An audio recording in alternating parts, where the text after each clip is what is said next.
치과의사 나행복 씨는 시가 25억 상당의 상가 건물과 강남의 10억 원 상당의 아파트 그리고 7천만 원 정도의 예금을 갖고 있는 40대 후반의 중산층입니다.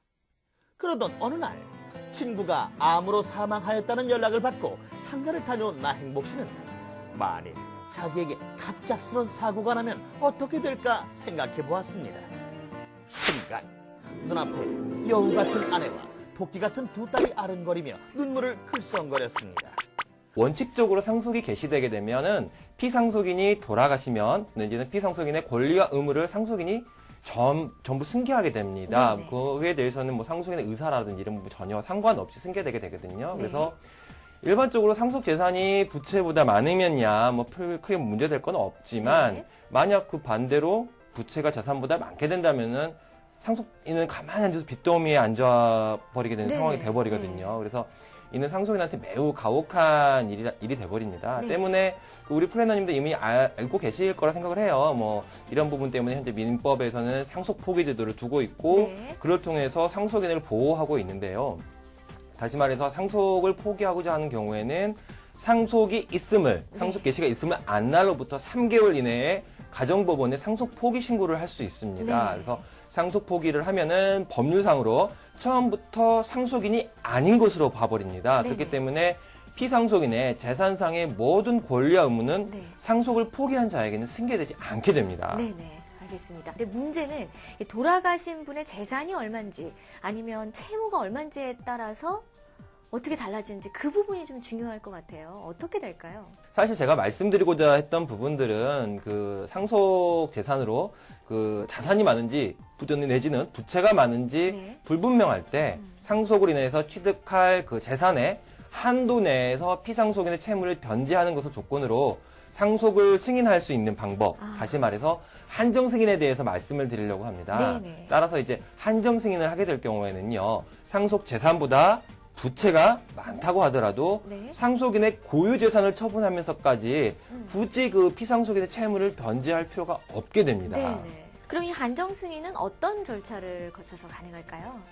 뭐 상속 포기와 뭐 유사합니다. 뭐 상속인이 한정 승인을 하고자 할 때에는 상속 개시가 있음을 안 날로부터 3개월 이내에 상속 재산 목록을 첨부하셔서요. 네. 상속 개시지 가정법원에 가셔서 네. 한정 승인 신고를 하시면 됩니다. 네. 근데 3개월 내에 하면 된다고 말씀하셨는데 만약에 채무가 재산보다 많다는 걸 몰랐어요. 그 내에. 네. 그럼 그때는 어떻게 해야 될까요? 충분히 그러실 수 있어요. 네. 뭐 돌아가신 분이 말씀을 네. 하시는 것도 아니시고. 그래서 상속 채무가 상속 재산을 초과하는 경우에는 참 당황스러울 수가 있는데요. 네. 만약에 그런 경우에는 그 사실을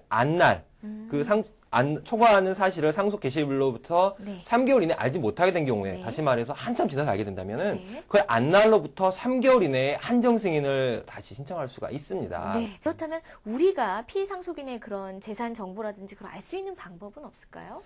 뭐 안타깝게도 우리 플래너님들께서 직접적으로 재산 내역을 확인할 수 있는 방법은 없습니다. 다만 이제 그 본인이 네.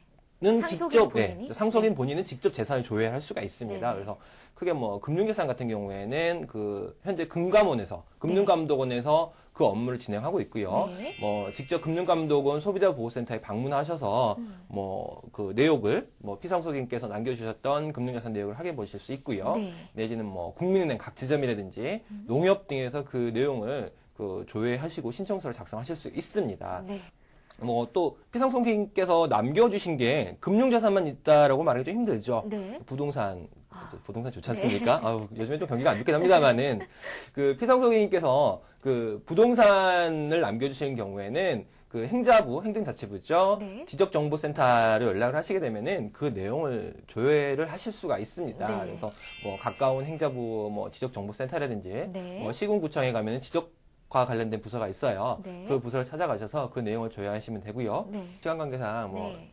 디테일하게 다 말씀드릴 수는 없고요. 네네. 결세 방법에 대해서 일단 간략하게 네. 짧게 말씀을 드리겠습니다. 네. 첫 번째로 상속세 비과세 방법 중에 하나인데요. 네. 상속 재산 중에 금양임야및 묘토에 대해서는 제사를 주지하는 자에게 상속이 되는 경우에 그 면적의 범위가 금양임야의 경우에는 990제곱미터, 네. 내지 또 묘토에 대해서는 1980제곱미터까지 제한을 하고 있습니다. 그래서 이런 부분들, 뭐 묘토라는 이런 부분, 금양임야에 대해서는 면적 기준을 또 잘 조절을 하셔야 되고요. 네. 요때 자산가의 합계액이 2억 원을 한도로 범위를 규정을 하고 있기 때문에 네.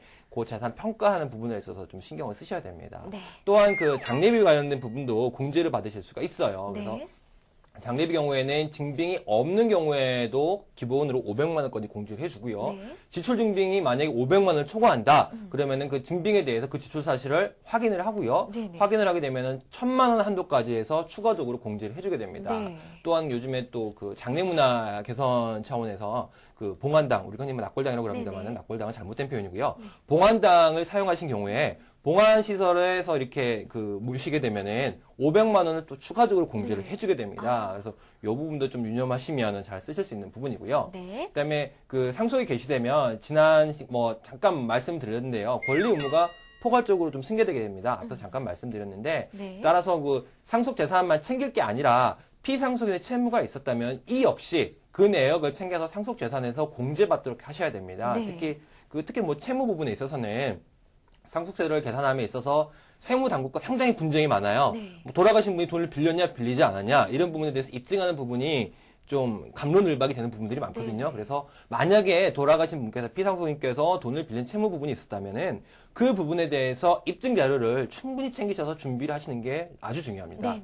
또한 그 사망하시기 1, 2년 전에 재산을 처분하셨거나 내지는 뭐 금융자산, 예금 등 인출하셨을 경우에는 그 사용처에 대해서 증빙을 철저히 갖추어 놓으셔야만 합니다. 네. 뭐 아까도 잠깐 말씀드렸습니다만은 세법은 상속 재산의 종류를 뭐 몇 가지로 구분을 하고 있어요. 근데 크게 뭐 그 한 3가지 정도로 구분이 되는데 네. 그 재산별로 해서 인출한 금액을 재산 종류별로 구분해서 상속 개시일 전 1년 이내에 2억 원, 또는 그 2년 이내에 5억 원 이상인 경우를 구분을 하셔가지고 네. 용도가 객관적이냐 객관적이지 못하냐에 따라서 이 부분을 상속재산에 넣게 되고 빼게 됩니다. 네. 뭐 다소 이 부분에 대해서는 좀 세법과 관련된 부분이기 때문에 좀 이해가 네. 쉽지 않고 좀 어려우실 거예요. 다만 한 가지만 유념하시면 돼요.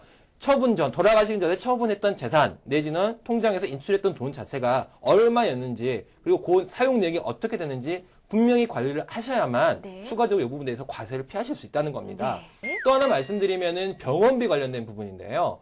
그 피상속인께서 사망한 후에 뭐 이제 병원비를 납부해야 되는 경우가 있지 네네, 않습니까? 네. 그 경우에 이제 보통 이제 부모님한테 뭐 부모님을 모시기 위해서 부모님 효를 다하기 위해서 자녀가 네. 자녀된 도리로서 뭐 자기가 직접 병원비를 낸다. 아무래도 그런 예, 경우가 그렇게 되겠죠. 근데 참 많겠죠. 좋습니다. 예. 그게 맞고요. 우리나라 정서상이요. 네. 근데 우리나라 현행법은 그 부분에 대해서 인정해주고 있지 않습니다. 전혀 공제해주고 있지 않거든요. 네. 근데 방법이 웃긴 게 돌아가신 부모님의 재산으로 병원비를 병원비. 내게 되면 이거 전부 다 공제가 됩니다. 어.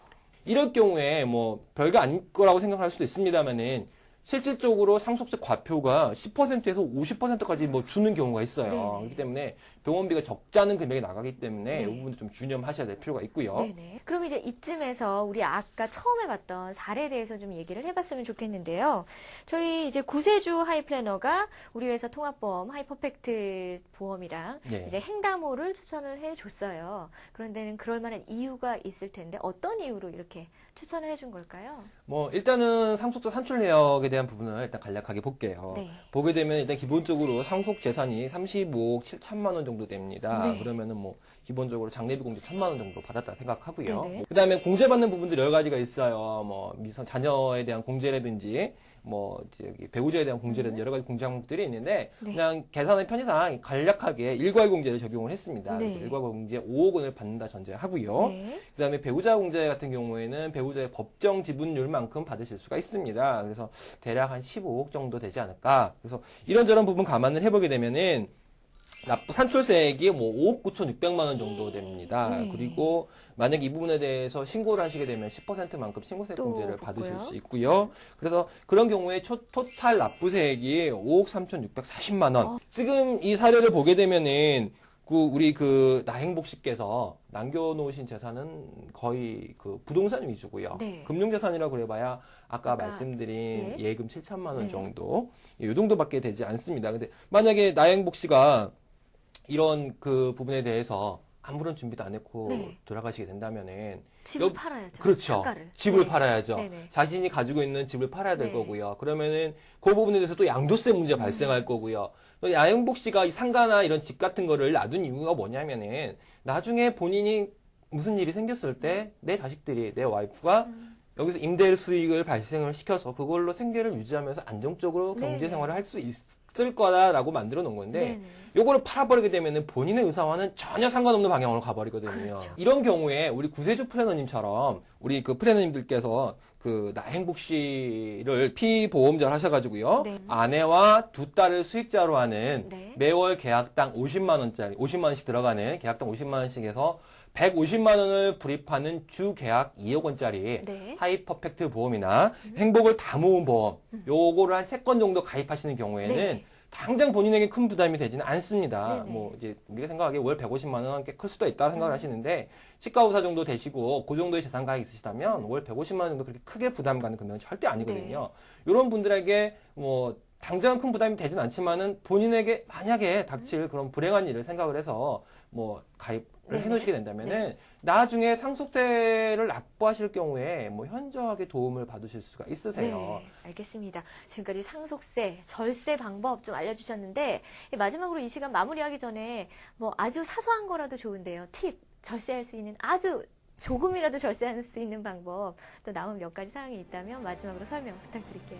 기본적으로 이제 상속세나 증여세 마찬가지입니다. 신고만 하면 됩니다. 신고만 하면 신고 기한 내에 신고만 하면 무조건 세액 공제 10% 받으실 수가 있습니다. 네. 예, 요거 놓치시면 후회하시게 될 거예요. 10% 상당히 큰데요. 그렇죠. 또 기한을 정확히 알고 계셔야 되는데요. 최근에 세법이 개정됐습니다. 상속과 관련된 부분이 개정이 돼서요. 네. 상속 개시인일이 속하는 달의 말일로부터 6개월 이내에 신고하는 부분입니다. 네네. 제가 세무 칼렌더 시간에 이미 말씀해 드렸을 네네네. 겁니다. 기억하시죠, 다들이요? 요 부분 잘 이용하시면은 산출세액의 10%만큼 세액 공제를 받으실 수가 있습니다.